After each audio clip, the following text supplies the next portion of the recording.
Hi everyone, welcome back to WebTech tutorial.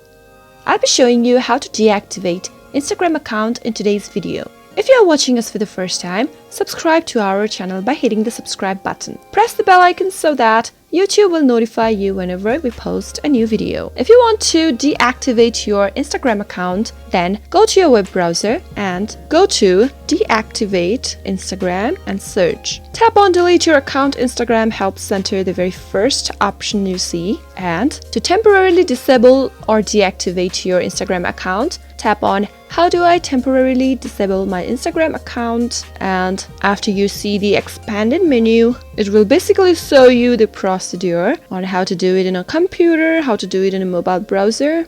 Tap on the URL right there and open it with a web browser.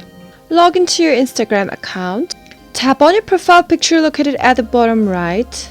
After you reach to your profile page, tap on Edit Profile, scroll all the way down and tap on Temporarily Disable My Account located at the bottom right. After you do that, go through the informations once and then select while you are disabling your account. Give any region that matches yours. Let me pick this one right here and tap on Done. To continue, you'll need to re-enter your password. After you're done, tap on Temporarily Disable Account button at the bottom of the screen and tap on Yes from the pop-up, and that is how you can temporarily deactivate your Instagram. If you want to activate it again, then simply go to Instagram and sign into your account and you'll restore your account in no time. I hope you found the video useful. If you did, go ahead and give it a thumbs up. Feel free to comment down below in the comment box if you have a question or a feedback for us. I'll soon be back with more tutorial episode. Thank you for watching.